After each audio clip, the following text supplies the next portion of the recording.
Selamat datang di MRF Football, channel yang akan membahas berita seputar Manchester United.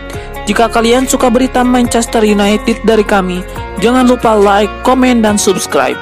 Dan juga nyalakan tombol loncengnya, agar kalian bisa tahu berita Man United terupdate dari kami. Terima kasih, Glory Glory Manchester United.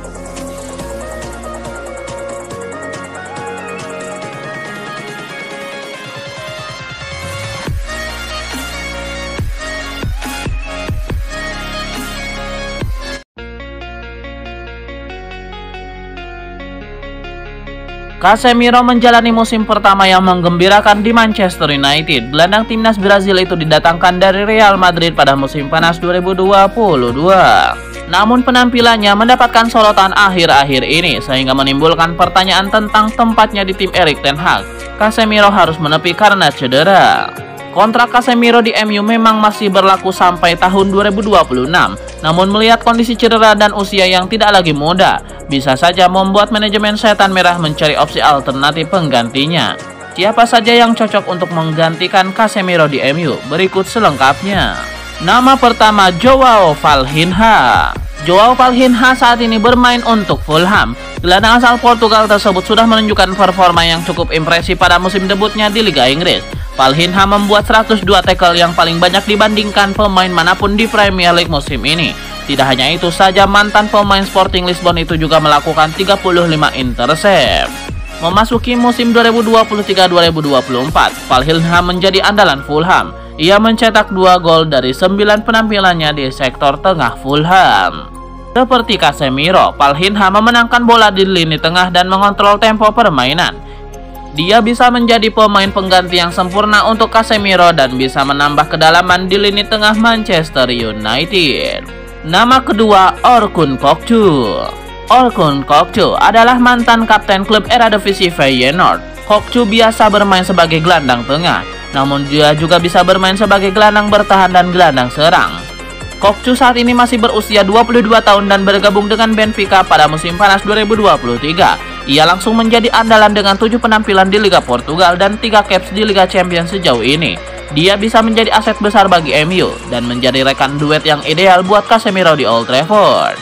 Nama ketiga, Joao Neves.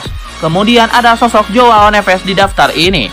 Bahkan kabar dari El Nacional, Setan Merah telah mengidentifikasi pemain muda Benfica Joao Neves sebagai calon pengganti Casemiro. Laporan itu mengklaim juara Liga Inggris 20 kali tersebut bersedia memenuhi harga 61 juta pound sterling atau sekitar 1,2 triliun rupiah yang diminta Benfica untuk gelandang berusia 19 tahun tersebut. Musim 2023-2024, Joao Neves tampil 10 kali untuk Benfica di Liga Portugal dan 4 caps di Liga Champions.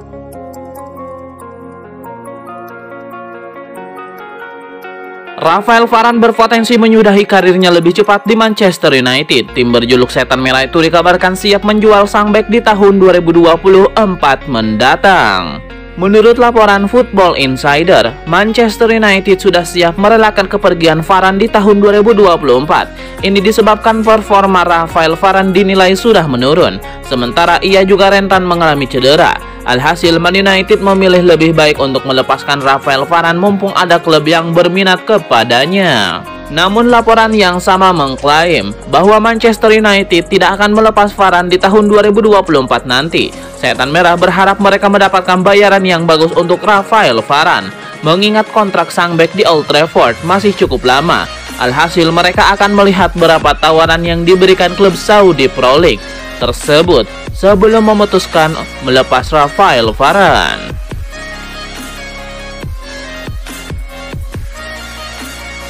Owen Hargreaves baru-baru ini memberikan pendapat terkait kans MU lolos ke fase gugur Liga Champions 2023-2024. Ia percaya bahwa Setan Merah bisa lolos ke fase gugur jika mereka terus percaya diri. Kepada TNT Sport, Owen Hargreaves optimis bahwa MU bisa lolos ke babak 16 besar Liga Champions. Ia menilai MU punya kualitas yang memadai untuk mengalahkan Galatasaray dan Bayern Munchen. Lebih lanjut, Owen Hargreaves juga mengungkapkan bahwa Manchester United harus fokus mengasah hal-hal positif yang mereka miliki sekarang. Salah satu aspek positif yang Dan dilihat oleh Owen Hargreaves adalah performa Rasmus Højlund yang sanggup mencetak 2 gol di laga ini.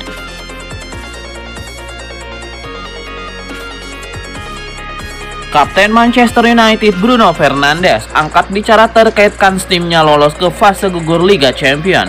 Ia mengakui bahwa cukup sulit bagi MU untuk lolos, namun ia optimistis setan merah bisa melakukan itu.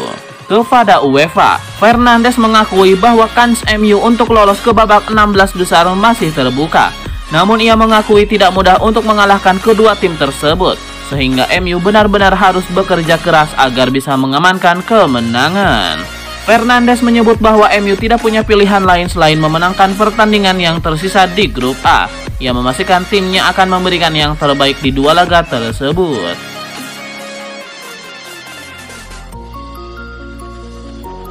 Manajer Manchester United Erik ten Hag tidak mau terlalu ambil pusing dengan kekalahan timnya atas FC Copenhagen dini hari kemarin. Ia menilai setan merah menunjukkan performa yang apik meski mereka dihadapkan dengan situasi yang tidak diuntungkan. Erik ten Hag menyebut bahwa MU bisa tetap mendominasi meski bermain dengan 10 pemain. Jadi ia benar-benar bangga melihat penampilan anak asuhnya tersebut. Satu penyesalan Erik ten Hag adalah Manchester United gagal membawa pulang poin dari Parken Stadium dini hari kemarin. Ia merasa dengan performa apik timnya, mereka layak mendapatkan poin di laga ini.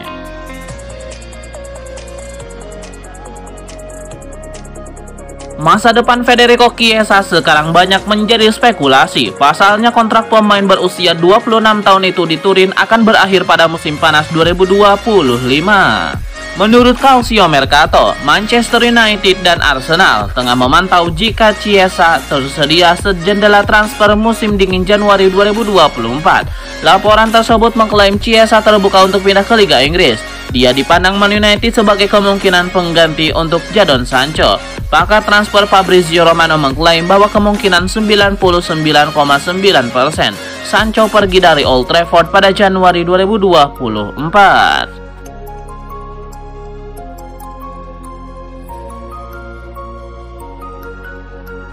Agen penyerang Manchester United yaitu Antony menolak kabar bahwa pemain internasional Brazil itu akan dipinjamkan ke Flamengo di jendela transfer Januari. Sebuah laporan baru-baru ini mengklaim bahwa Man United bersedia mengizinkan Antony bergabung dengan Flamengo dengan status pinjaman pada bulan Januari, sebagai bagian dari kesepakatan yang akan membuat Gabriel Barbosa pindah ke arah yang berlawanan. Namun jurnalis Jorge Nicola melalui kanal YouTube resminya menyatakan telah berbicara dengan agen Antony yang menegaskan kesepakatan tidak akan terjadi pada awal 2024. Sementara itu, pakar transfer Fabrizio Romano juga menampik anggapan bahwa Antony bisa diizinkan meninggalkan Old Trafford pada jendela transfer Januari.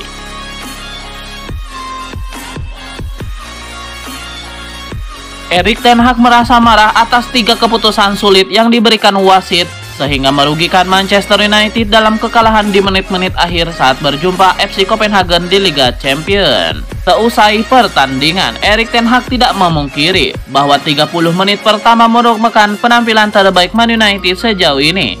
Pergerakan begitu cair, umpan-umpan progresi ke depan berjalan sukses, namun semua buyar ketika kartu merah menimpa Marcus Rashford. Pelatih asal Belanda itu mengatakan seorang pemain berada dalam posisi offside dalam penglihatan Andre Onana saat Elyounoussi mencetak gol dan merasa dirugikan dengan keputusan pemberian handsball terhadap Harry Maguire untuk penalti Gonçalves.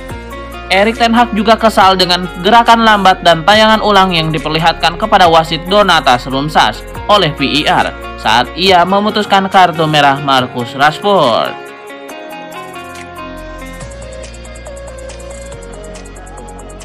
Rasmus Højlund bisa bahagia mencetak gol lagi bagi Manchester United. Tidak hanya sekali, tetapi 2 kali. Akan tetapi di dalam kebahagiaan tersebut tersimpan sebuah kemalangan.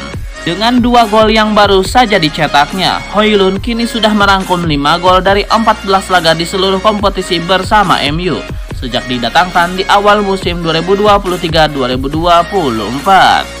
Menariknya, seluruh gol itu dicetak saat Højlund bermain di Liga Champions. 1 gol dibukukan saat bersua Bayern Munchen, 2 gol lagi dicetak ke gawang Galatasaray. Masalahnya setiap kali Højlund mencetak gol di 3 laga tersebut, Man United justru pulang dengan kekalahan alias tidak pernah menang.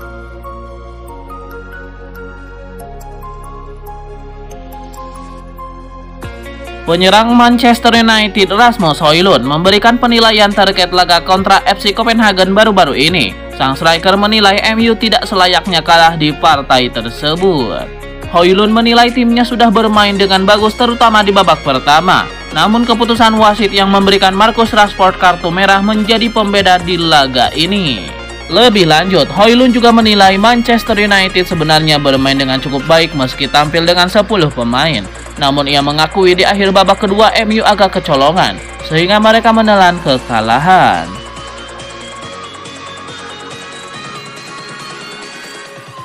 Mantan pelatih Inter Milan dan Chelsea diperkirakan hanya akan memilih klub satu ini jika kelak kembali melatih. Siapa mereka? Mantan petinggi Juventus Luciano Moggi meyakini cepat atau lambat Antonio Conte akan kembali keduduk di kursi manajerial tim.